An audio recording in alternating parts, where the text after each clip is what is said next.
welcome all participants to the Gyanalok Saturday Lecture series on social development issue and role of development professionals.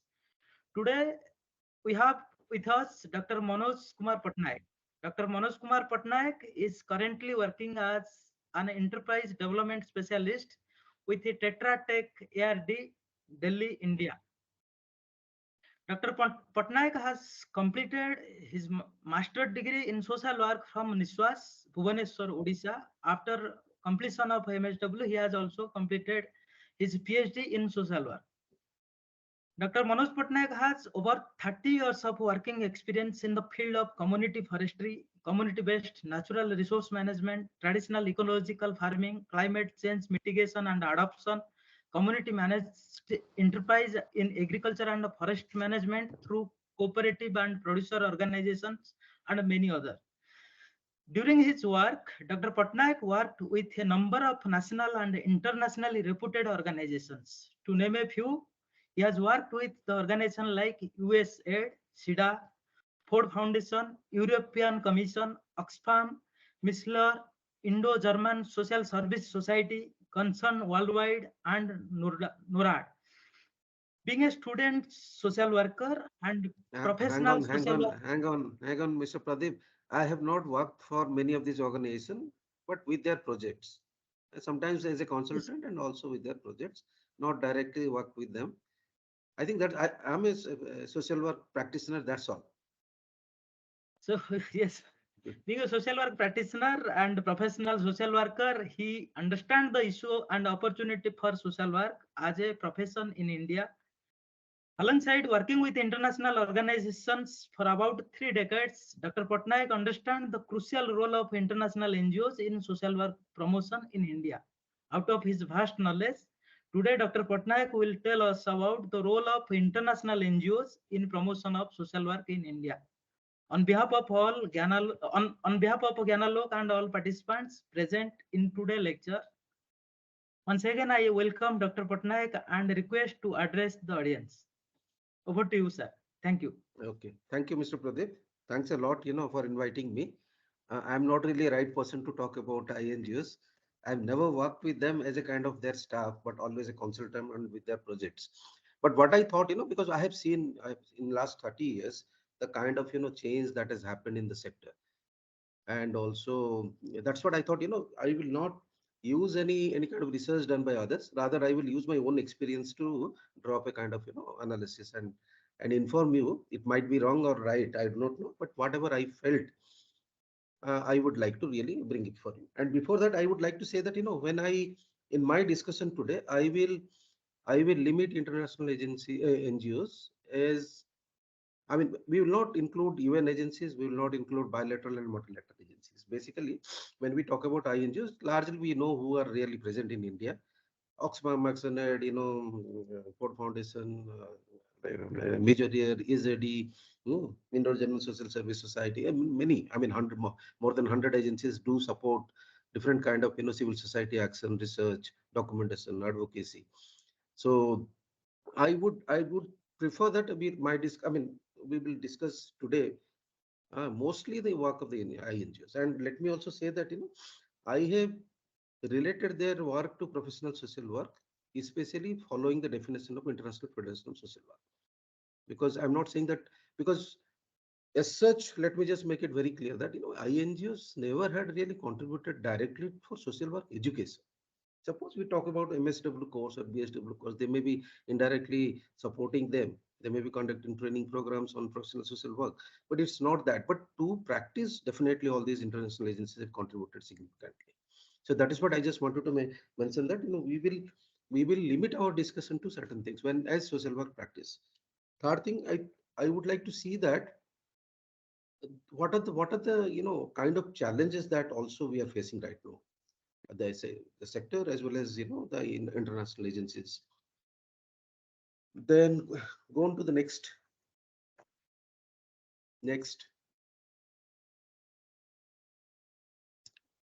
right. And what I would prefer, I would wind up within 20-25 minutes, then we will have enough of time for discussion. whatever. I mean, I'm not a really good orator, not like Professor Jojo or Professor Asutosh, because they are really the teachers. They do take classes every now and then. But for me, I may not be very organized in my deliberation. But that's what I would wind up quickly and also ask all of you to really raise questions or clarifications and give comments so that we can have a healthy, uh, two-way communication in the seminar. So let me just tell you that the professional social work. Why I wanted to define it here. I mean, no, not me. I mean, I quoted the definition of international federation because let us relate the civil society action to all these areas. When we talk about social work, it's basically a professional social work. It's a practice-based profession as well as a academic discipline. And look at the terms used: social change, development, social cohesion, empowerment, liberation of people. All these are really, if you look at, if you go through any document of NGOs or international NGOs, you will find them everywhere. In almost all the pages, you will find all these terms. Similarly, principles of social justice, human rights, collective responsibility, respect and dignity for others.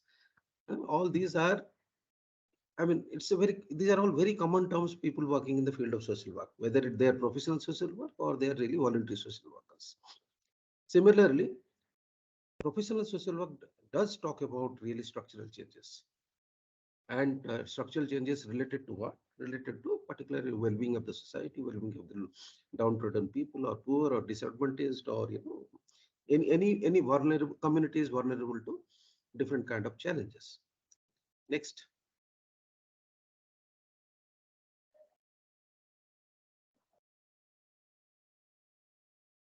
Ah, this is something I just wanted to say that, when we relate ourselves, because I also studied social work. When we completed our work, I mean, study and went into the field, and we wanted to reflect on what exactly people were doing earlier. Are we really making any kind of difference in it? Or the same set of work, we will also, being professional, also continue to do that. Then I thought, let's really relate what was done.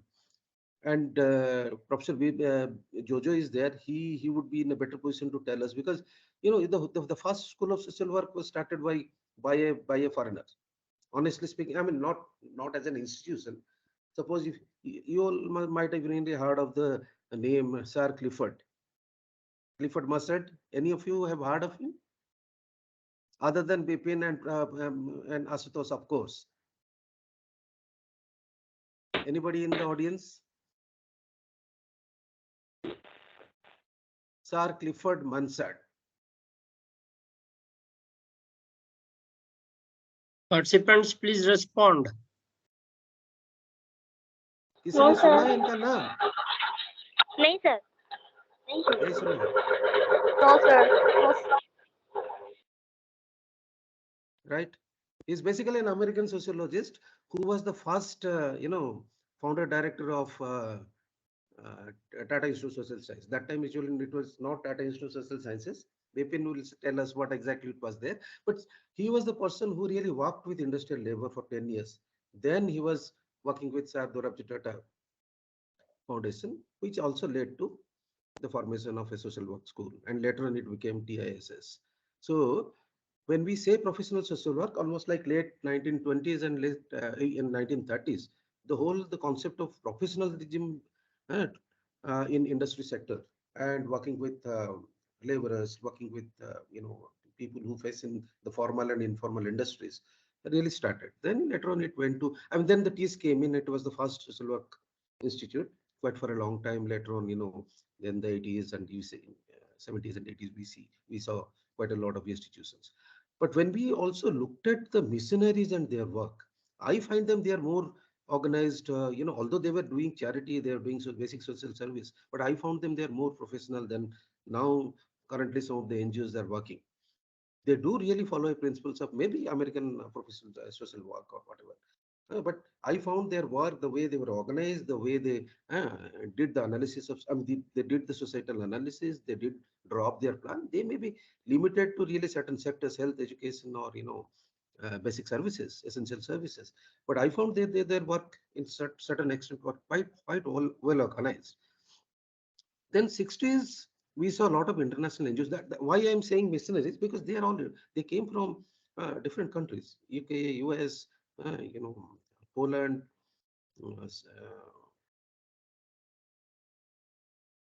then yeah, largely those area Portuguese also, but Portuguese relatively their work was limited to trade and religion and other thing, but not much of a social work. I mean that point of time. But later on, UK and US missionaries they did, and all these. Then people talk about social work. Although earlier, in traditional society, I mean in India, rural India, people were doing uh, voluntary activities to really help whoever is in trouble, but it was not really talked about a kind of social work or organized social work or organized charity. But once missionaries came, they also brought in the concept of targeting, specific targeting, then organized work. Then later on in 60s and after independence, what we saw, a lot of NGOs also came up to work and mostly formed with the help of NGOs and with the help of government. And 60s we saw, I mean, if you look at I because I was associated with Oxfam as their partner and also a consultant, I knew that they started their work in long back in 1951 when there was a famine in Bihar. So in 1960s we found a lot of international agencies came. They started their work because of the various disasters, drought, series of droughts, flood, famine. Then they all started with charity and relief, emergency relief, and gradually moved on to rehabilitation. But rehabilitation came quite late, but it was mostly the charity. Then, if you look at real contribution of INGOs in organized social work or professional social work, that we find mostly in 90s, because when the liberalization of economy happened in India, then the whole issue of the rights and entitlements also came in, although it was there earlier. I mean, when we were the students also, we were talking about rights, entitlement, government policy, research, advocacy. But the question is, targeting on a macro level, addressing issues at the macro level. It all happened mostly by the civil society action in early 90s. It started from early 90s. Sorry, anybody wanted to say anything? You can stop me in between if you need any kind of questions or clarifications. I don't mind. Right. So, and worldwide also, if you look at the formation of INGOs, 90s was the really peak period. I mean, almost like 9,000, 10,000 international NGOs were constituted during that time.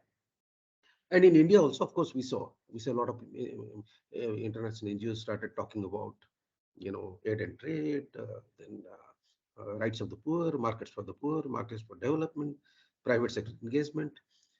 Okay, go on to the next slide, please.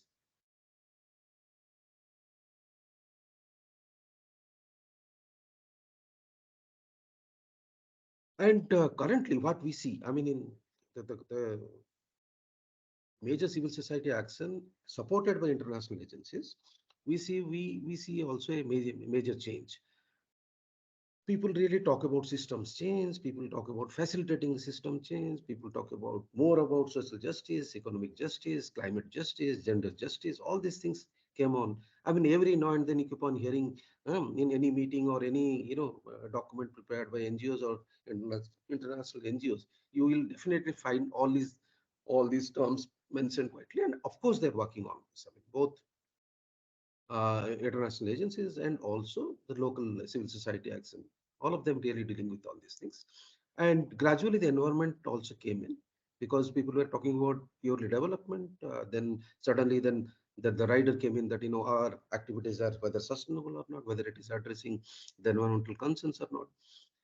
Then recently we talk about climate justice because this has moved on more beyond environment, smaller social and development. Largely, we are talking about the global issues and the climate change and the vulnerability, then how really the countries can really fight for their own climate justice. Next, please.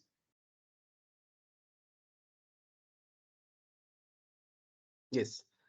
If I categorize the intervention by different international agents, NGOs, first I look at them as a kind of, initially when we looked at, they're more of a donor. They came, they had a kind of solidarity. They wanted to support the local civil society action. They brought in finance from different places. They tried to support the activities, whatever the CSOs have been doing on the ground. all across the country, whether it was focused more on charity, more basic services or essential services, or development. But at least it was a kind of a role to support them. Second thing is that they also tried to facilitate. There are certain NGOs who facilitated fundraising, both domestic and international. So they also directly what do you call, supported in terms of financing the civil societies. At the same time, they also facilitated them. Then there are international agencies who have their own projects on the ground. They do implement. They, of course, they take partners from NGOs and CBOs, but they become the implementing agencies, which currently you see more because of the changes in the FCRA. Then they played immense role in capacity building of the civil society organization. May it be a small state level, regional level, or national level. You find because of them, the NGO, I mean, the civil society action has become more organized and productive and you know more efficient and effective. Then knowledge management. That is also I have linked it to capacity building, because uh, I look at them as really, I mean, they have significant contribution in building the capacity, coming out of different knowledge products, helping institutions to really learn and execute and learn from the same process. And at the same time, although they supported, I mean, I can't really officially and say that it may not be politically correct that the civil society, I mean, the international agencies supported mass action in our country, whether it is environmental movement or social movement. But of course, they have a role to play. They had a role to play, and they might have supported different small organizations or outfits, social outfits to pursue it. Yes, go on. Next, please.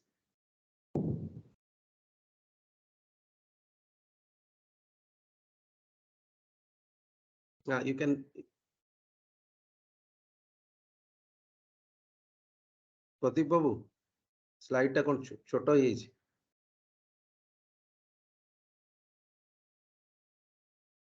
Anyway, so this is something, because many of you are social work students and many of you may be working with some NGOs or any development projects. You can look at it and correct me if I am wrong. See, because of them, earlier, the NGOs, whatever they were doing, they started reflecting on their own work. The issues and challenges that we talked about right now is much more, suppose 10 years or 20 years ago, the way we were presenting our issues, and now the way NGOs present the issues, there is a hell lot of difference, because that is something we learned from the international organization. The way the problem can be analyzed with facts and figures, evidences, how to present it, how to make it, how to make community as well as other stakeholders convinced on a particular issue to work with, that has really come from them.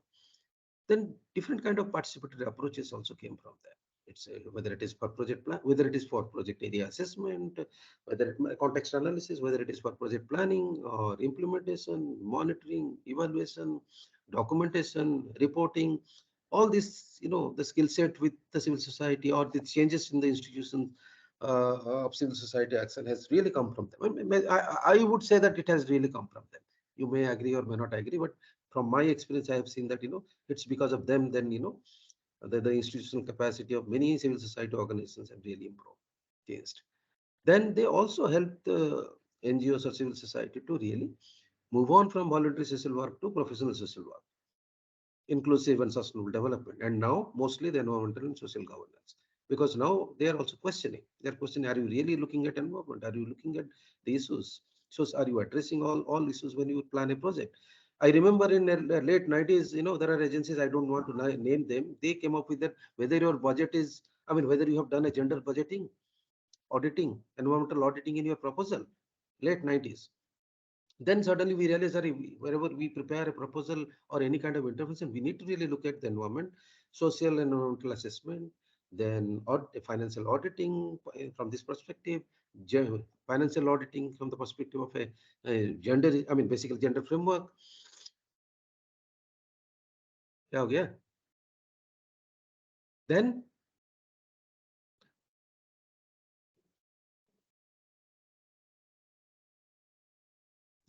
also the approach, integrated approach. from a pure sectoral point of view, they also brought in a kind of concept of integrating different things together and try to look at. Maybe you having a specialization in a particular sector, but while you work there, you also look at other sectors. That is also something the international agencies persuaded local civil society organizations to really look at it. And also the kind of if this the question the kind of questioning, the kind of auditing, kind of reviews they did, that also helped local civil society action to really look at the compliances, how effectively or how efficiently and effectively you can really plan your program, implement your projects, and really produce the results. Those things really have come from them because of their questioning, because of their accompaniment, because of their time and again reviewing your own project and giving feedback. And I think Mr. Asim Mahapatra is also there. Are you there, Mr.? I saw the Yes, name. yes, I'm here. Continue. Ah, Hello? so look at the way even small agencies like IGSS started, when they started giving funds for only 1 lakh, 2 lakh, they started talking about policies, organizational policies. Do you have a policy of HR? Do you have a policy of procurement? Do you have a policy of? I mean, all these things started in 90s also, mid 90s. I have seen international agencies started asking the local civil society organizations to develop your own policies. I mean, transform from a voluntary organization towards an institution which can remain forever. I mean, which can be sustainable, which can really operate at par with any other standard institutions operating in the country. Then, of course, they also helped in engagement with multi-stakeholder, public, private, community, and resource mobilization. And the whole question of justice, whether it is social, economic, whether it is gender, whether it is climate, all these things also somehow came from them, and they tried to also we may call it as a kind of imposition from their side, but anyway, it has helped local civil society action to really look at it. Next, please.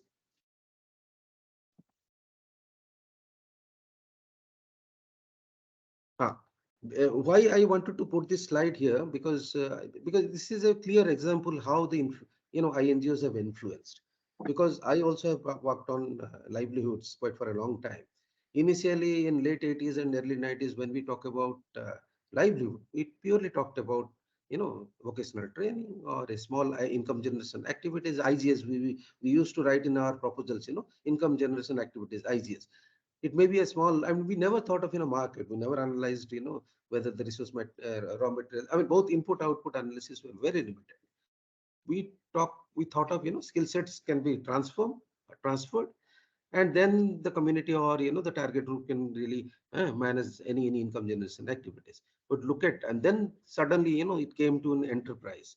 Rather from a small income generation activities or vocational training, one is to really focus on designing and implementing enterprises. And now what we are talking about, value chains. So now the international agencies, if you are really working on livelihood, they don't really look at your proposal that we are working on a particular specific IG or enterprise. They're talking about value. Are you really looking at the value chain? Have you really talked about how you really pitch your own producer organizations in the market, whether they have their powers to really you know make a strong position in the value chain, wherever. I mean, based on their capacity and resources, kind of activity they've been doing. Similarly, we started with microcredit, SSG, in a small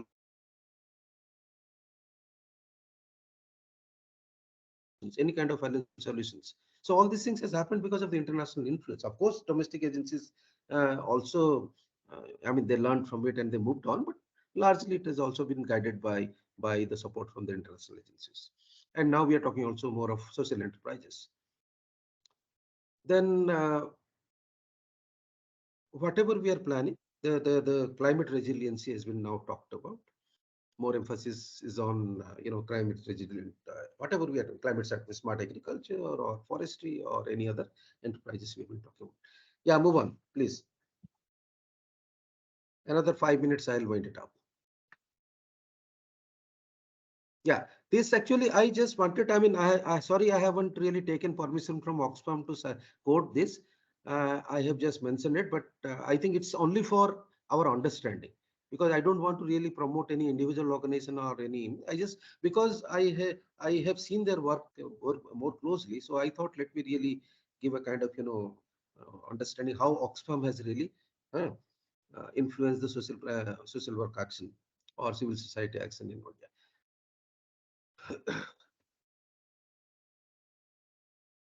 See, as I mentioned earlier, that 1951 Bihar famine, they started the work, and any emergency in India, I mean, natural disaster or man-made disaster, whatever you see, Oxfam's presence is felt immediately. Even super cyclone in Orissa, uh, 1999, I mean, we were not able to move from Bhubaneswar to that particular site.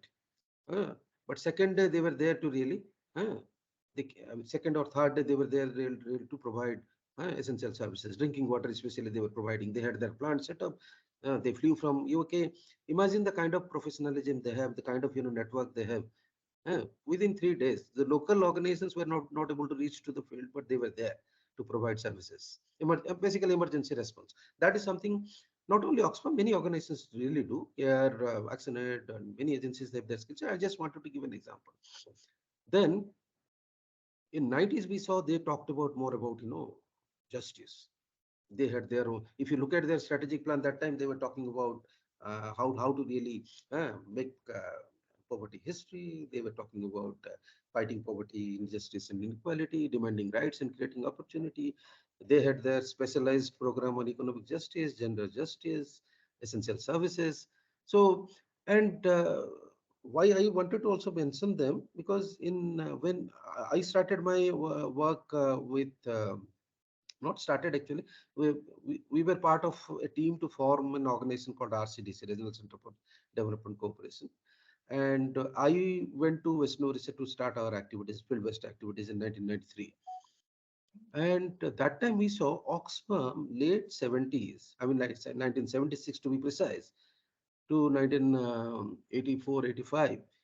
They had a West Orissa, Oxfam West Orissa program. Many of you may be knowing about it or not, I don't know. But see, those there that point of time, they had really organized the Dalit communities. They had created, landless laborers organizations, and they talked about rights and entitlement. Those organizations are still present. They have been really fighting against the vested interest, and so the kind of work in late 70s, one can visualize that, talking about rights settlement, organizing that too.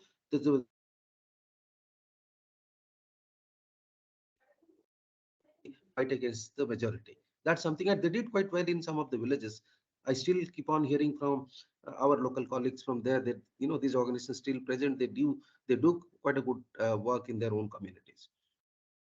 Similarly, when we look at microcredit and microfinance, Oxfam, especially in Orissa, Oxfam had a role. I mean, it really expanded like anything. It talked about enterprises, those point of time in uh, early 90s. And if I came from community forestry. Sorry, Pradeep ji, Yes, sir. uh, are you saying something? No, no, no. Okay. So then, community forestry movement. If you look at uh, in Orissa, I mean, which is really the organization promoted it, it was the Oxfam. I mean, I was part and parcel of community forestry activities, part of RCDC. I mean, the way it came from a small local activities to a state and regional activities. The credit goes to Oxfam. Next, please. Yeah. And I think Asim can also complement, I mean, supplement if I miss something here, because I also wanted to quote the German donors, KJD, Miserier, IGSSS. They are the one who really in starting from 1960s continued support small and big scale. And if you people have really worked with NGOs, you must have heard the name of IGSSS, yeah, Bijarier, EZD. They are the big donors at one point of time, supporting individual NGOs, network projects, talking about rights and entitlement, talking about development action. And why I wanted to mention them, then these are the agencies also influenced us at that point of time, that you engage professionals. Why I wanted to mention all these things is that in NGOs, in the recruiting a social work professional was not really a choice. I mean, not really a kind of mandate. They were just trying to find out local human resources to engage. But I found even Oxfam I mean, they haven't really made it a kind of mandate, but they have been discussing with a kind of, please engage the professional, please engage those who can really mobilize the community, who can talk about, who can link about macro and micro issues. And then, many places we found that, social work professionals were engaged in the project.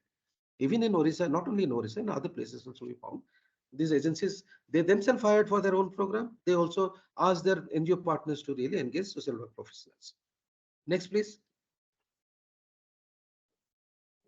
I think this is the last one, I believe. Right. Acha. What are the problems right now we are thinking that? I mean, we are facing right now. See, international agencies were really critical to bring foreign aid to come. If you are working independently without the influence of the government, it's basically the international donor agency who really provided that support.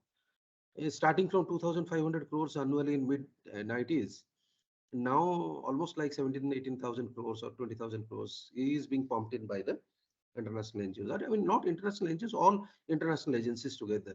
But all this money goes to the civil society organizations. And now, because of changes in policy, I mean, the change in the FCR, we might face problem in days to come that international agencies either they have to directly operate, implement their own programs, or otherwise they have to really find some other way to really limit their activities. Then social work professionals. I mean, what are our problems? We still have an identity crisis because I still recruit. I mean, I'm part of any different organizations while there is a recruitment. When we say that no, let's really recruit a social work professional.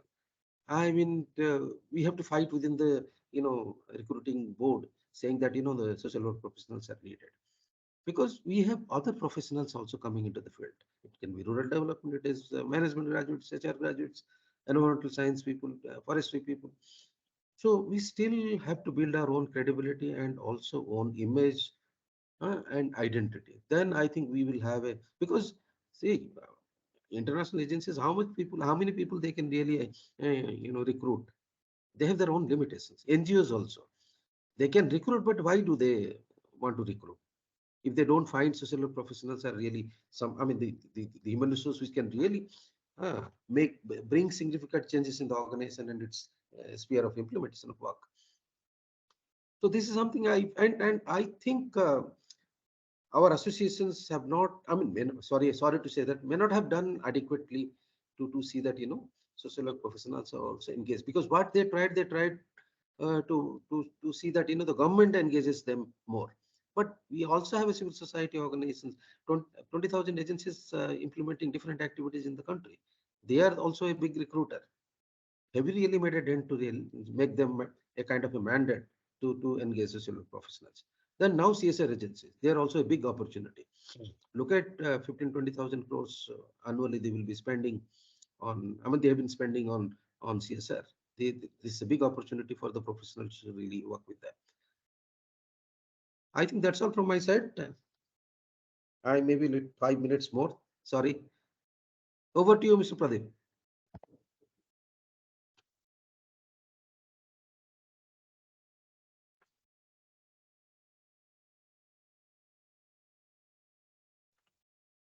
Thank you so much, sir. Thank you for your nice presentation. And the challenges that we are facing nowadays, we need to being a professional, sensible professional social worker. We need to think of how to address these issues and how our future generation can be benefited out of that. So now I request the participants, if any question, any doubt anybody is having, they can ask their question. Not necessarily questions. You can supplement, or you can need not necessarily there is a question being asked. You can supplement. Yes. Anything they want to share, they can share. Yeah. Those who want to ask anything, please unmute yourself and share whatever you want to share.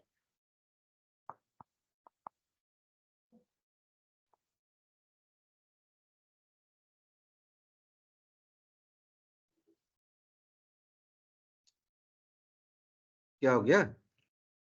I mean, either you haven't listened anything or you don't want.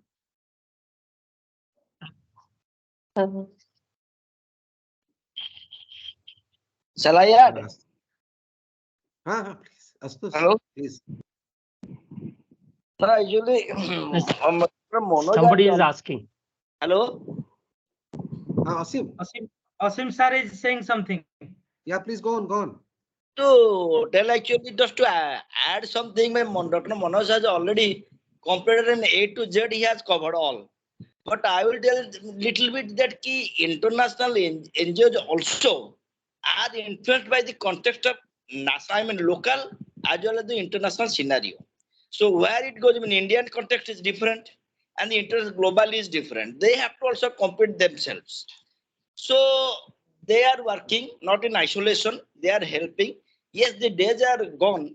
As the Manoj was telling that there was giving different phases they have gone.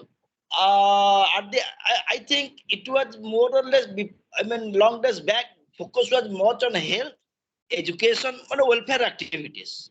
But nowadays, competition is coming and the advocacy, research, other things are also coming. And people are becoming more or less dependent on the technologies. Now the social workers, I mean, it is my little bit humble, what is that I can tell, it is a reservation. Little bit digitized social work they are doing. Means documentation is becoming more rather than the field work. So we have to also make a balance between this. So that is my addition. I don't know whether he will take it or not. No, I do agree. I mean, that is also necessary. Um, Asim is my senior and also my classmate actually. I'm just taking his name as Asim. So, Yeah. see, we just look at the technology because I am also working on technology right now. The kind of benefit we are getting. See, earlier when we collect information, we took 2 months time to really analyze. Suppose 10 villages, 20 villages, 30 villages data we are collecting to prepare an analysis and report. It was a lot of an activity and it requires specific skills to really do it. Now with use of a mobile technology also one can really easily within 3 days can compute. I mean, basically you ask even field workers. I have seen villagers feeding information on mobile applications. I mean, many places, not only NGOs, everywhere we find that. Similarly, look at a dashboard. If suppose you are a social worker working with 30 villages, you are coordinating any program. If things are flashing on your dashboard, you can easily know where I'm really faltering or where I'm really doing well, where I'm really behind. So technology as such is not really bad. You have to see how technology is going to really, I mean, minimize. The question is the efficiency. It will have to be, used for our in building the efficiency. Look at the microcredit, the volume of record they were maintaining, and now look at them, the kind of technology they've used. That's what I'm saying. From microcredit to microfinance, now financial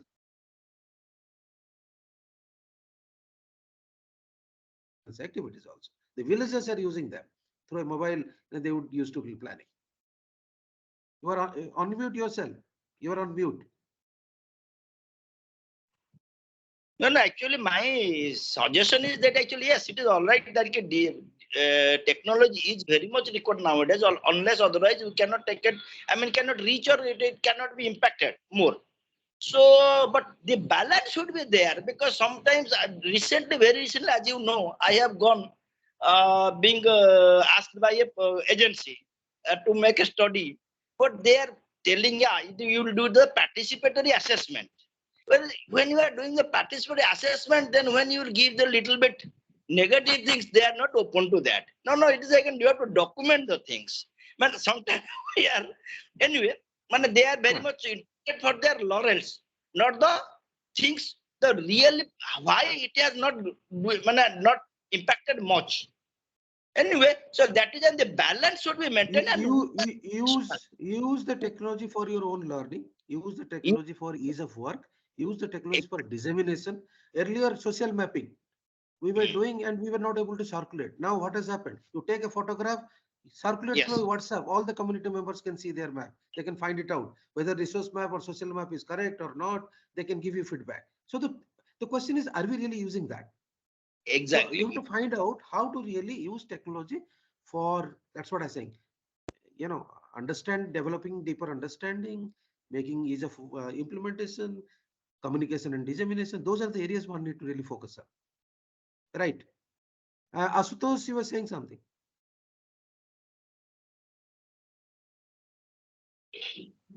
Actually, you made a very clear presentation as to how there was a change in trend in the NGO sector or the international NGO sector, how program wise or methodology wise there was a shift from one to another, and we have reached a particular stage now. You also made a mention about corporate social responsibility coming up in a big way. My question is, as a practitioner in the field, you may also be conscious and aware as to how the development sector would be evolving for the next 20 years, so that students who are now doing their masters, or teachers like me who have already become old, but we still have that energy, because I always challenge my students that if any of you can beat me in using technology, then I would be so happy. But till date, nobody has accepted this challenge. So people use technology. I do not know for what purpose. Being active in Facebook and various other social media, but we need to, as teachers and also as practitioners, need to collaborate so that we can educate our students to see what is ahead of the horizon. Your inputs in this regard. Sure.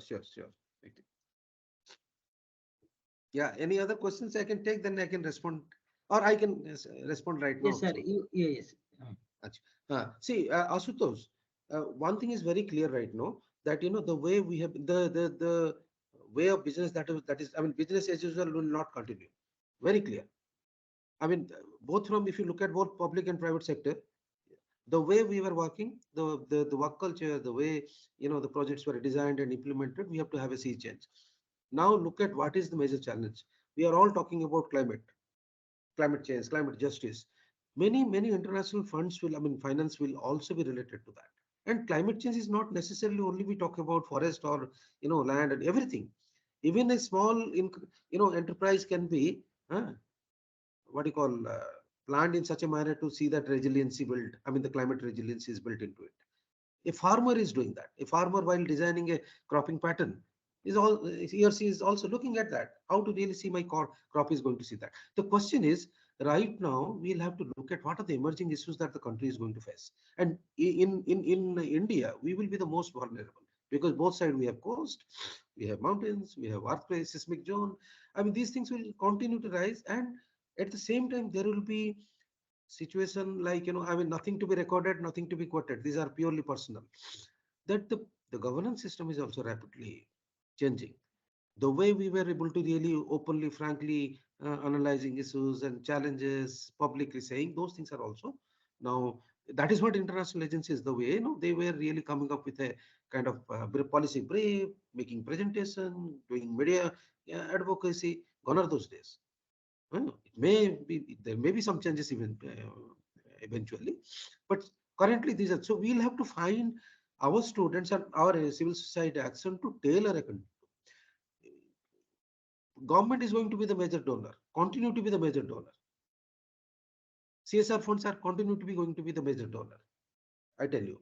Then now we have to prepare them for social enterprises. Now we can't think of charity or fund driven activities on the ground. We'll have to see our local civil society action has to really become, I mean, the plan in such a manner that the institutions become sustainable, the activities relatively become sustainable. If there is no particular issue is involved, of course the issue is resolved, we don't really continue to work on that particular issue. But the question is, if there are nagging issues, we have to find how to really develop our community-based organizations and other civil society organizations to really shape in that direction. So So my question right now is that we will have to see, you have to teach students or teaching learning strategies in such a manner that they can be, their eyes and ears and everything should be open to understand the context and change accordingly. So the basic skill sets are, see, no one has really, suppose we studied, no one taught us that time, about environment. No one taught about climate. No one taught us about many methodology. But once your fundamental is clear, how to really analyze a social context or an economic context or a political context, how to really see that whether this is a problem or is a long-term challenge issue. If you really building that capacity within the student, that framework is already understood by them, then they can fit into anywhere. Whether it is climate justice program, whether it is an emergency response, whether it is a policy research, dynamic policy research. It's not that, at one point, somebody went there, did a study, came out. No, it's an ongoing process. Action research we were talking earlier, but it's more of an evidence-based research generated every now and then. Sorry. One So that is, supplementary, and, one and supplementary, one supplementary question along with this is that do you see, since you have been working in the as a practitioner for the past 30-35 years, do you think that there is a gap between what we are teaching in the classrooms at present, or in the last 5 to 10 years, what we have been teaching, and what is the demand in the field? You since you are also recruiting people, do you see that there is a gap? especially if I look at, see, it all depends. It varies from institutions to institutions, universities to university, faculties. I mean, basically the what you call courses to courses. But one thing is fundamental. One thing is fundamental is that if you are a development worker, do you have a vision? And nobody is going to really give you a vision in a course, I mean 2 years course or something like that. You have to build that. So whether your vision, I mean, you have to have a clear vision where and vision, how the vision will come when you have a good understanding of the issues that you suppose. I'm recruiting a person on ecosystem services. If person doesn't know what are the ecosystem services and how to really value them, then how can a person build a vision around that? Suppose I'm recruiting a person on what to work on social enterprises. If the person doesn't know enterprise and sustainability and doesn't understand the market, because earlier we were talking about what? We are talking about access to market. Now we are not talking about access to market. We are talking about power, producers' powers in the market. So think of the shift. Earlier, we are talking about vocational training. We are talking about small IGA. Training कर दिया, कुछ पैसे दे दिया, machineries दे दिया. भाई चलो आप अपने करो. Whether it is tailoring, gottery, dairy. Now we are saying that, have you really thought of your own supply chain? Have you really looked at the market? Have you really looked at the value chain? Have you really looked at the kind of, concerns, I mean, the competitions in the sector? So the question is, and now we are talking about nothing, no more freebies. You have to have, you have to borrow and you have to pay, so that the ownership, the engagement will be there. So the question is that we have to move beyond that. Earlier, social लोग अरे चलो कोई donor से पैसे लेके दे देंगे, people are poor and they're not able to really pay for it. No, that's not really the case. Question is that there must be some equity question inbuilt in that, but that has to be balanced out. How? So my point is that now more and more the questions will be asked. Suppose CSR is going to predominate, they become the dominant agencies in future. They want the results overnight. You have to have you need to really inculcate that managerial value, skill set in the students. If they work with the CSR project, they have to deliver. They have to look at efficiency. They have to look at impact, large scale impact, effectiveness and impact. The same thing we studied. We all studied in the same course. Asked us. We talked about efficiency, we talked about effectiveness, we talked about impact, larger outcomes. Same thing, but how you to pitch it in a different context. If it is a small village Right. context, how to really do it. If it is a macro, how to really do it. So courses of studies are basic. The And basics are there always, and it yeah, works always well. and then the This question is time that test. It is time tested. look at the technology. We are talking about technology. Remember, I was in the BJP college. You were there online. This workshop was, Jarana was, I mean, OPSA was doing it. when a person, when a student was asking about, sir, kitna tribal development ka budget hai? I mean, what are the schemes on tribal development? Then I just asked, did you go through the budget? Because budget was announced a couple of days back. I told, did you see the budget? This is national budget. It has all schemes, budget, kitna paisa hai, kya hai? Some, have you seen it? No, sir. Then why are you using the technology? What bloody technology you are using? It is there in your mobile. We just scan through. The headlines will come. We don't need to really go through the entire budget. Just see the 5 points. What is the crux of our crisp of the budget? So we have to make students read and write and learn on a daily basis and prepare them to face any kind of challenges. Patience. Patience nahi hai to kuch nahi hai. And these are not taught in the course books, you know. I But think I think Bipin see, Bipin I think Bipin Bipin, has been waiting patiently. please, please, sir, बोलिए. No, no, no, just to continue the discussion which is going on, the Asim Bhai, what he's raised about the IT, the use of IT, and I think COVID has taught us how technology Yes. can be used or technology assisted work can be done. I think that is new dimension what Asim Bhai flagged off. And what Astos asked, and you have already mentioned about this, but coming back again to the same point, I'm trying to reframe the question and probably making this discussion a little more sharper, saying that now the time has been changing. It was, as it is already said, that it is not the same what used to be the 20 years back situation. So our whole socio-economic development indicators have gone tremendous amount of change. Our political environment has changed, and so with that kind of changing environment, with this changed environment, now what kind of new opportunities and new challenges you see for the emerging social work practitioners? You have already discussed, but two aspects. One is what are the changing environment, and also how the CSR or NGOs and the government equations are changing, or the role has been changing, and with that, what are the emerging opportunities, emerging challenges for us, especially for the young practitioners? Okay, so let me just put it in a simple way. First of all, see, the self-help concept has never changed. I mean, it's still continuing. What we started, I mean, when the social workers started help for self-help, the same today also the same thing. But the way it has been looked at is completely different. Earlier, we were looking at very micro issues. But right now, people are being asked, micro and macro, both, how to really have a synergy or sync between these two. This is something, we have to see whether our students are in a position to look at it. They can they really address that?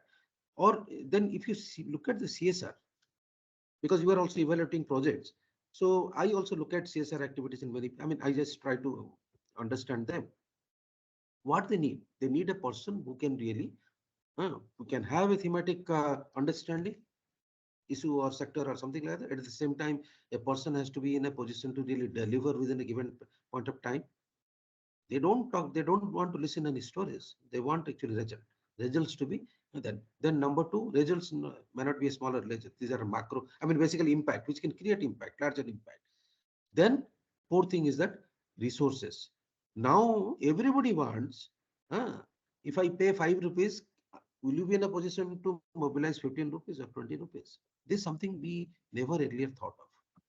We only think that money can be available from government or a donor agency or a private sector agency or from bank. But now, whoever is supporting, whether it is an international development agency or whether it is a CSR fund, even whether it is a government project, everybody is asking that, you have to have leveraging funds or leveraging resources and convergence. These are all mandate of the day to day, whether it is CSR or international agencies, whoever may be.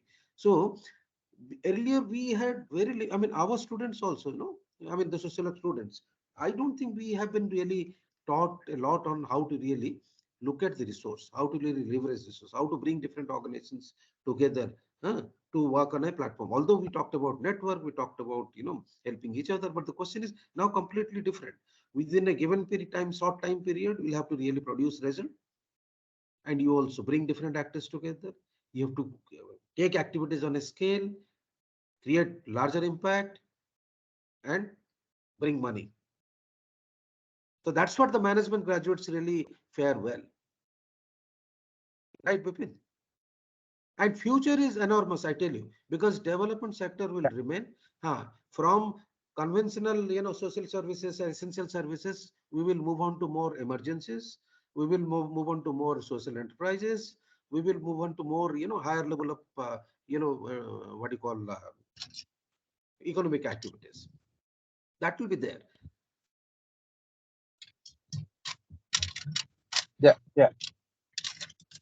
Climate, look at the climate change. I mean, everywhere we have been debating, and look at the money that is really being pumped into the sector. Very minimal, but it is going to increase substantially. Yes. Globally, the focus is on climate change. So that's what, we have to look at our, courses of study, see that, are we really, okay, societal analysis is good. I mean, our students are really good. They work with, but at the same time, do they really understand the larger issues? Do they really understand the environment, ecosystem services, the climate? What is that? I mean, see, I was asking certain people that, can you tell us, in the interview, what are the climate change adaptations we do usually, or what are the mitigations we can do?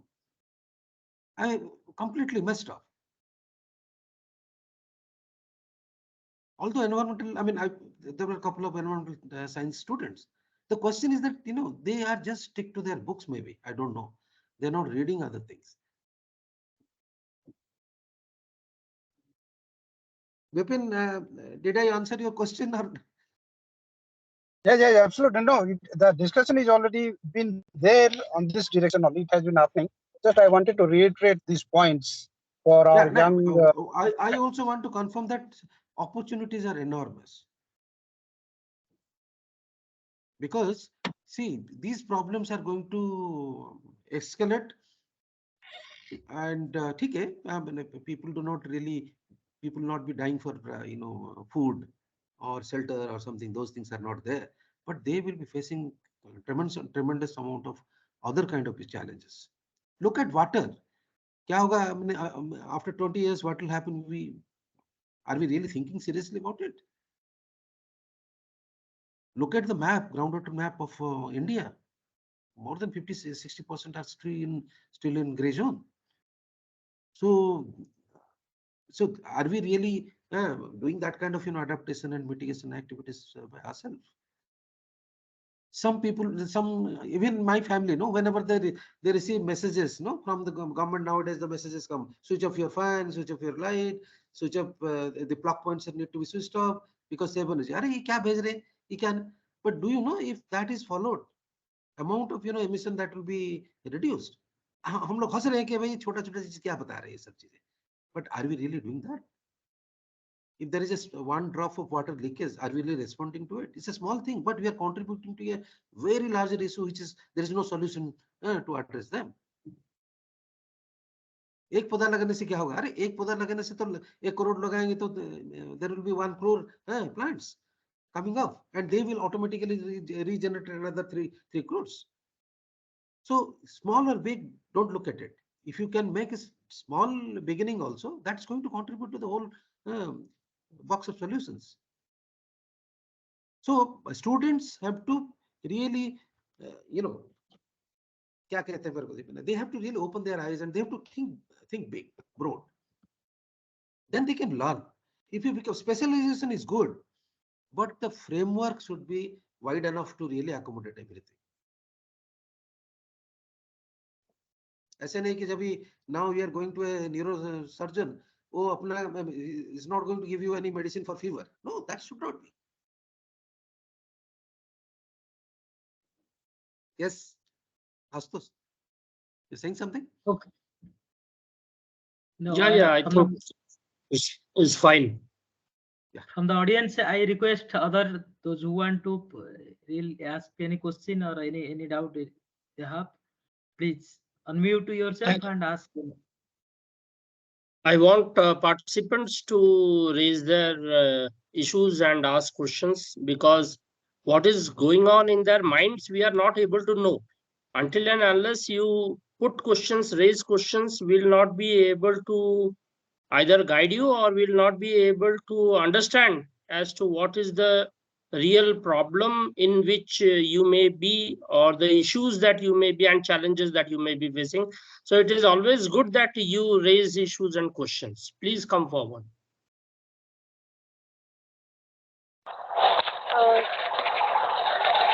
Good evening sir.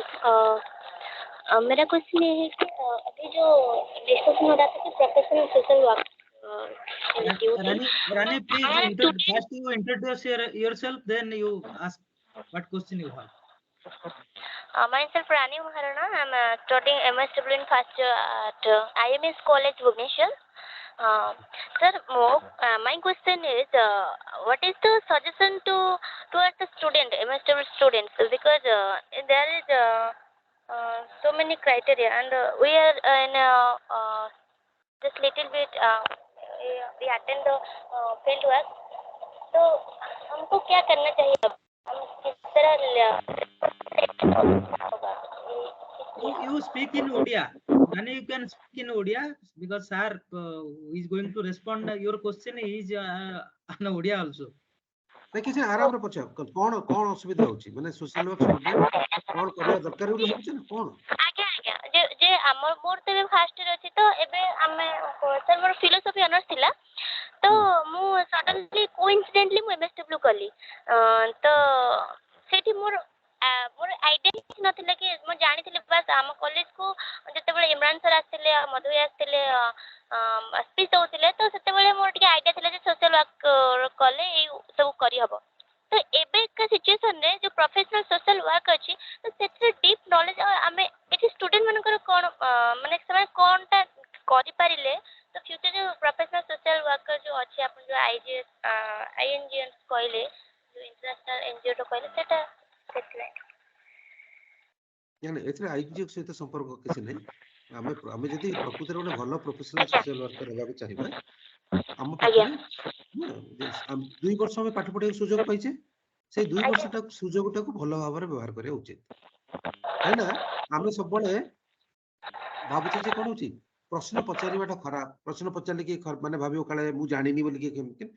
The more question you ask in the class or to your group, ମାନେ peer ଗ୍ରୁପରେ ହଉ, କମ୍ୟୁନିଟିରେ ହଉ, ସରକାରଙ୍କ ପାଖକୁ ଯାଉଛ କି କ୍ଲାସରେ ପଚାରୁଛ, ଦ ମୋର ୟୁ ଆସ୍କ କ୍ୱେଶ୍ଚନ ମୋର ୟୁ ଲର୍ନ। ସୋସିଆଲ ୱାର୍କ କୋର୍ସରେ ଗୋଟେ ଭଲ ଜିନିଷ ଅଛି କି ତମେ 10 ପ୍ରକାର ସବଜେକ୍ଟରେ 10 ପ୍ରକାର ଥିମରେ ଜିନିଷ ଜାଣିବାକୁ ଚେଷ୍ଟା ପାଇବ, ଯୋଉଟା କି ବହୁତ ଅନ୍ୟ ଗୁଡାଏ କୋର୍ସରେ ନାହିଁ। You are lucky that in this course. ମୁଁ ନିଜେ କହୁଛି, ମୁଁ ସୋସିଆଲ ୱାର୍କ ପାଠ ପଢିଛି। ସୋସିଆଲ ୱାର୍କ ପାଠ ପଢିବା ଦ୍ୱାରା ଆମର କଣ ହେଇଛି କି, ଆଟଲିଷ୍ଟ ଫାଉଣ୍ଡେସନ 2 ବର୍ଷଟା ଆମ ପାଇଁ ଫାଉଣ୍ଡେସନ। 2 ବର୍ଷରେ ବହୁତ କିଛି ଶିଖିପାରିବନି, କିନ୍ତୁ 2 ବର୍ଷରେ ତମର ବିଭିନ୍ନ ପ୍ରକାର ଯୋଉ ଚିନ୍ତା କରିବାର ଶକ୍ତିଟା ନା, ଗୋଟେ ଜିନିଷଟାକୁ ଦେଖିବା ପରଖିବାର ଶକ୍ତିଟା ବଢିଯିବ। ବୁଝି ହଉଛି? ଚେଷ୍ଟା କର 2 ବର୍ଷଟାକୁ ଭଲକିରି ପଢିବ ଯୋଉଥିରେ କି ତମେ ଆମ ଯୋଉ କଣ୍ଟେକ୍ସରେ କାମ କରିବାକୁ ଚାହୁଁଛେ, context is two different thing. One is a policy environment and it is a practical work. ଦିଟାକୁ ବୁଝିବାକୁ ଚେଷ୍ଟା କର। ସେ କୋଉ ସେ ମେଡିକାଲ ସୋସିଆଲ ୱାର୍କ ହେଇଥାଇପାରେ, ରୁରାଲ ମାନେ ରୁରାଲ ଡେଭଲପମେଣ୍ଟ ହେଇଥାଇପାରେ, ଆଉ କଣ କଣ ଆମର ସବୁ ଅଛି ସ୍ପେଶାଲାଇଜେସନ, ଅର୍ବାନ ସୋସିଆଲ ୱାର୍କ ହେଇପାରେ। ଦୁଇଟା ଜିନିଷ ସବୁବେଳେ ରଖ ମନରେ, ଯେ ଆମେ ସବୁବେଳେ ଆମର ଆନାଲିଟିକାଲ ସ୍କିଲଟାକୁ ବଢେଇବା ଦରକାର ଅଛି। କେମିତି ବଢିବ? ବେଶୀ ପଢିବା, ବେଶୀ ପ୍ରଶ୍ନ ପଚାରିବା, ବିଭିନ୍ନ ଟୁଲ ୟୁଜ କରିବା। ମତେ ଯଦି ଜଣେ କିଏ ପଚାରୁଛି, ମୁଁ ଜଣକୁ ଯଦି ପ୍ରଶ୍ନ ପଚାରେ what then, I will drag a person up to the 10th level, 11th level, ତା ପାଖରେ କ୍ୱେଶ୍ଚିନ୍ ନା ଆନ୍ସର ନାହିଁ, କିନ୍ତୁ କଣ ସେ ଚିନ୍ତା କରିବ ଯେ ୟା ପରେ କଣ ହେଇପାରିବ। ସେଥିପାଇଁ ଆମେ ମ୍ୟାନେଜମେଣ୍ଟରେ ପ୍ରୋଜେକ୍ଟ ମ୍ୟାନେଜମେଣ୍ଟରେ ଗୋଟେ ଲଜିକାଲ ଫ୍ରେମୱାର୍କ ଆପ୍ରୋଚ ତମମାନେ ଜାଣିଛ କି ନାହିଁ ମୁଁ ଜାଣିନି, ଆଗରୁ ଥିଲା job objective oriented project planning, ସେଟା logical framework approach. Basically that approach gives you to think, what is the context, what are the challenges, how to really find solutions to those challenges, what are the cost effective ways of addressing a particular challenge. ये सब जिनस को main जिनस होची कोन कि हमको ई 2 वर्ष भितरे basic understanding on several issues several systems जाना पड़िबो analytical निजको के गोटे भलो एनालिस्ट करि परिबी सेतमे चेष्टा करियो पड़िबो प्रॉब्लम सॉल्विंग केमिति करा जाय सेटा बहिर मिलिबन विभिन्न केस वर्क करिवो विभिन्न डिस्कशन विभिन्न पढ़ा पढ़ी बाहर जिनस देखले जानि परिवो हेले कोन कि तमे काली काली जदी तुमको एभली भाबरे प्रिपेयर कराइथिबो जे you can fit into everywhere whether it is a health project, whether it is a education project, whether it is a climate change action, mitigation action, whether it is a kind of social enterprise, your fundamental basic skills are strengthened. Then you learn. Enterprise रे काम करिन किंतु enterprise विषय basics तमे जानिछो how enterprise is designed, implemented, reformed, what is the market, then you can fit it. सेठी गले तुम और बेसी adequate skills ताको सिखि परियो तो मेन होची 2 वर्ष टाको नियो बेसिक फाउंडेशन टाको स्ट्रांग करिया पे एनालिस्ट हकुंदी गोटे भलो एनालिटिकल स्किल केमि एक्वायर करि परियो सेटाको देखो and in the meantime you may not choose a particular field to focus on काम कला पर जानि मु तो सोशियोलॉजी पाठ पढ़ी आसी के कम्युनिटी फॉरेस्ट्री काम कली I never studied forestry but I can claim that I know many things in forestry. So question होची कि किछि डिसाइड करे दरकार जे मैं अर्बन कोन कहू अर्बन सोशल वर्कर या रूरल ये करबे कि मेडिकल करबे कि से गोटे छाड़ दियो प्रथम बेसिक जिंसटा को बुझिया को चेष्टा कर ठीक अछि and keep your eyes and ears and nose open smell see observe आमे जेतोले प्रथम फील्ड को जाउथुलो असीम मे बी नोइंग हमर जने सीनियर कॉलेज थिले ये गाँ को लेके जाउथले आधा घंटा गाँ बुलला पर आसी 2 घंटा पचरथुले प्रश्न कोन देखिले व्हाट डिड यू सी एमिति प्रश्न पचारुथिले हमर पाखर उत्तर नथला तो next time what we did when we went to a village we spent another 30 minutes more but we tried to look into the new things पुणी आसी पचेरिबे कोन देखिलो काई देखिलो कोन एमति भाबुचो माने keep on asking questions for grill करा होथला हमको 2 घंटा 3 घंटा गोटे गाँ जाई के आसला परे then we know and how to really develop a framework to understand the situation whether it is what kind of community what kind of village doesn't matter wherever you go right से जिनसे टोटी की चेष्टा करो बाकी एमिति तो पाठ जहा अछि जति की पाठ पढुछ भी से जो जति के अबे बही अछि courses of study that's also good enough it's not really a small thing to really complete within 2 years right Rani is it helpful or not Yes sir okay great for guidance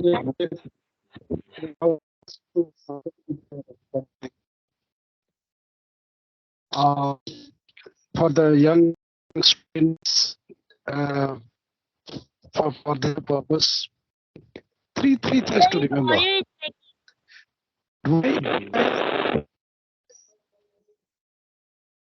Three things must be remembered by all students and especially the beginners. That is, one is knowledge. Do I have enough knowledge about the sector or about the people or about the subject I am studying or the interest I have? So that do I have enough knowledge? Then the second component what we look is, do I have the perspective to work with the people? When we in the social work, we generally, as Dr. Pattanaik started with the definition, international definition on social work, some of the perspectives are already indicated there. The values of social work is already there. So have I been able to develop those perspectives to work with people? And third one is, do I have skills? I think these three important things we need to question ourselves again and again. And do I have knowledge? Do I have perspectives? And do I have relevant required skills?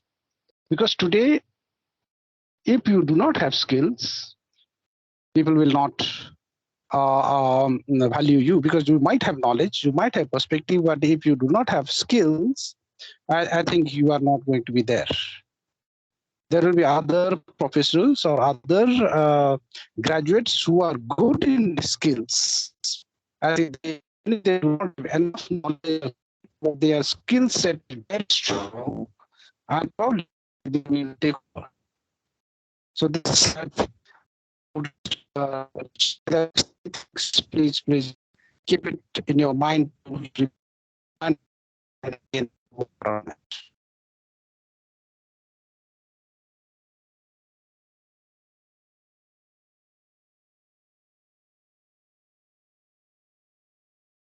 Yeah, thank you, Vipin. That's really great help. One thing is that, that's what, and I always ask, asking questions means what is that called it? Inquisitiveness. You want to learn more, you want to ask. Don't think that, I'm asking, maybe professor is thinking, अरे इसको इतना भी पता नहीं है पूछ रहे हैं सवाल. Don't think of it. Don't bother. हमारा बैच में भी एक बंदा था एक से, केतुर Mohan. The way he was asking, yeah. People say, but he was doing the right. Don't hesitate to ask questions. Knowledge is you've asked. So keep on asking, keep on, inquisitiveness jab tak rahega na, then you will be able to really get into, the venture of knowledge and knowledge products. So, fine. Acha, chart mein kya hai? Something is there. Do I have to really respond? Hello. Yeah, go on, man. Good evening, sir. I'm Sili Dalai. I'm working in Bangalore now. Sir, I have a question. There are lots of opportunity in CSR sector. Like all companies should spend 2% of their profit for the CSR. But when they are hiring, like that post should be a social worker. So as a social worker, how will fit with that? Like as a labor welfare officer, how will fit with that? Because what we are studying and in practical, it's so many differences there. So how will make that much capable enough so that we can fit in that position? See, there is no answer to this question. See, question is that what you are asking. See, knowledge, you have to, that Mr. Professor Jojo has already told, for a particular Yes. area you want to work, you have to acquire skills. Knowledge, understanding, perspective, okay, labor of, but the question is, why are you becoming so much of narrowed down in your own field? Labor welfare means only talked about labor, so many things.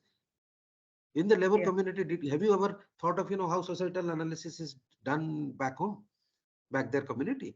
So question is that if you have a framework, that's what I'm saying. Na? If you know how to really identify a problem or a challenge or an issue and Yeah. how to find solutions, you may not be having solutions. We are not really, blessed individuals that we have solutions for everything, but there are solutions available. You are a facilitator. Knowledge हमारा पास नहीं है, but we can borrow knowledge from others. Oh, solutions हमारा पास नहीं है, but we can. And nowadays it has become more easier. The internet world has really brought everything together, in a fraction of a second. If I ask Chat GPT, if I do not have answer to anything, this artificial intelligence, this Chat GPT provides some kind of thinking on this. So the question is, it's not that I cannot fit into CSR because I'm working on labor. No, you can. What are they doing?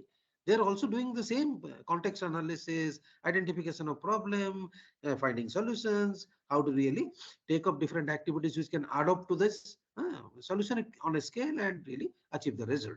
So the question is that when they do the interview, are you able? If you say, "अरे मैं तो labor में काम कर रहा था, मेरे को तो," why do they hire you? If you say, "No, I'm competent enough. I've done a 2 year." See, 2 years of course is not a small thing. 2 years of social work course, you understand many things, starting from law to sociology to anthropology to economics, mathematics, everything you learn there. Why do you say I don't know? So question is, they want, that's what I told, no? In CSR, they looked at whether you are a person who can spend money, bring results on a scale, create impact, converge resources. Can you do all these things? If not, acquire the skills to do it. Then you will be favored. Yes. It's not that they don't look at institutions. They may not be hiring people from very sophisticated institutions. उनको मतलब नहीं है उसमें. भाई मेरा 12 करोड़ है, साल में खर्चा करना है. I'm just giving an example. Don't 12 crore है, मेरे को इतना कम करना है, 5,000 बेनिफिशियरी का पहुंचना है, इनका इनकम लेवल इतना बढ़ाना है, और whatever. I mean the field. Can you do this? Can you bring in money from government? मैं 12 करोड़ दे रहा हूँ. Can you bring in another 12 crores from government or private or in a community or any other agencies? And are we doing something which are durable, sustainable? ऐसा कर दिया, then tomorrow they will not be there and it's vanished. right? So prepare yourself to face, that's what I'm saying. You should be in a position to fit into different things. If your framework is, your foundation is sound, strong, you can fit in. Yeah, Vipin, go ahead.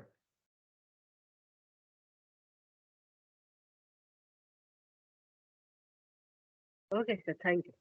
I just to add what you have said. Um, Today, globally in the universities, the subjects are multidisciplinary. There was a time we were disciplinary. Particular discipline was the major focus. But now globally, the universities are focusing on, or the subjects are multidisciplinary. And so one need to learn about multiple disciplines in a particular degree or the study, whether it is history, geography, or science, or maths, or physics, chemistry, or environmental science. So the multiple things we need to acquire, and we need to be able to relate and to have ability to have intersectional analysis or cross-sectional analysis. As the example was given by Dr. Pattanaik, that if I'm working on labor, it is not necessary I have to look at all the very narrow approach or understanding on labor. Labor has again multiple dimensions of labor issues. So how do we connect? How do we look at the multiple dimensions of labor? Okay, women, gender. It has got multiple dimensions. Poor, youth. We cannot look at them in distinct one either as a group or as a particular sector, either it is health or education in isolation with other sectors. So it has to be multidisciplinary approach and multi-sectional or intersectional analytical ability, which Dr. Pattanaik had been emphasizing, which we need to develop or we need to acquire as our analytical skill. There is a question I think Professor Ashutosh has mentioned. In many of our university, we have generic curriculum. Would you suggest that we should now move towards specialization? Ashutosh, see, I have both yes or no. See, that's what I'm saying. If your foundation is strong, you can get into any area. So if are we really making our students strong enough to have that basic understanding, knowledge, perspective, skills, and then you keep on acquiring. It doesn't take much nowadays to really acquire a skill.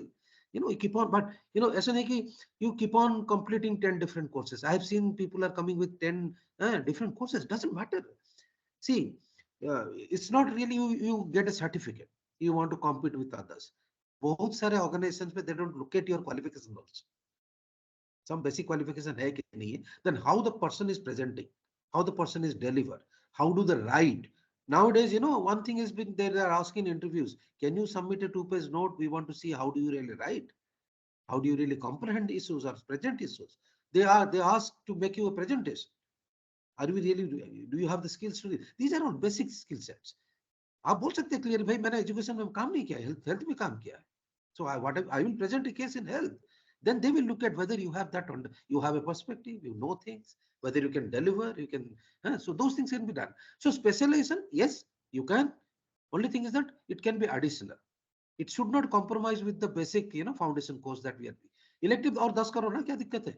Then they should go through. Suppose they have interest. Nowadays, what is happening in many institute, evening courses or summer courses, they're specializing in certain things, not social work. I mean, in management and other things, no. So if you're interested, put 10 different electives for them. No credit. They will not be considered as a kind of, you're scoring in evaluation. But do it because that is the way they are serious. 2 years serious engagement with an institution. Let them use their own time in dealing with different things. I would suggest to go for that, but it may not really compromise with the foundation.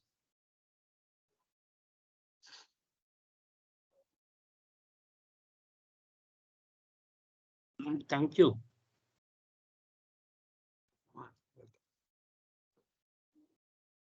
Yeah, hey, exhausted everybody. I wanted to make a submission that in the past 30-35 years, I realized And of late, I have realized that what the government of India, through its National Education Policy 2020, is trying to attempt in order to make the curriculum interdisciplinary in nature. Social work was ahead of its time. 40, 50 years back, we had an interdisciplinary content. We read about, as Dr. Manoj has already mentioned, we used to read about sociology, psychology, management, administration, policy, whatnot. So we are we are we are well placed than any other professional for that matter. Only thing is we need to have the right skills.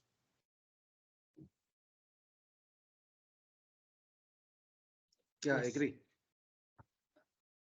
So I think it was a great discussion today regarding social work, education, practice, and at last what we discussed, like integration and convergence, which is really the need of the hour. And being social worker, the pioneer of development sector, we have to do it. Thank you so much, sir. For we know actually we are very busy. For you, actually, we rescheduled the program because in last Sorry, week you were sorry for that. badly क्या करें busy. यार? And अभी भी इसको this presentation you wanted, otherwise I would have not made it because but कल we are really, sir, thankful. Actually, you spare time with us, and we had a really great discussion. And at the same It's a time, very good. I would like to know. It's a very good. It's a very good presentation, PPT especially. I will use it in my curricular design exercise. अरे मत करो यार, इसको फिर change करना है. मैं I just do it. I spent Sir, 2 without your hours permission, yesterday I to am do not it. going to share it. No, You have to- see, it was not an organized presentation because I got only 2 hours yesterday. There were so many meetings. Then he said that you need to submit a presentation. मैं बोला चलो करते हैं कुछ भी हो. No, what I will do, Asutosh, I will try to look at it and try to trim it. Then I can share. Yes, And sir. You finalize the PPT and share with us so that we can and also share with them. I am also going back to Orissa from November. I think let us really try to find out how short courses we can develop, all of us. I mean, nothing related to any income or something. We do it voluntarily because if we want Yes, really, yes. students should we should use our experience to help them out. Small course, short courses for 2 days, 3 days. Let them understand, and all of us can Right. come together and do it. Yes, yes, sure. Sir, that will be voluntary professionalism. We will I mean, practice. because see what the sector has given us, we should also deliver to others, na? Sir, yeah. I would also like to thank Bipin sir, Asutosh sir, and Asim sir for their contribution and to enlighten the discussion and all these things. And at the same time, I would like to thank all the participants present in today's lecture. With this, I think we'll stop our discussion, and again we'll meet in the next Saturday at 6:30 p.m. Okay, thanks a Yes, lot. sir. Thank Thank you. Thank you. Good night. Thank you all. Thank you, sir. Thank you.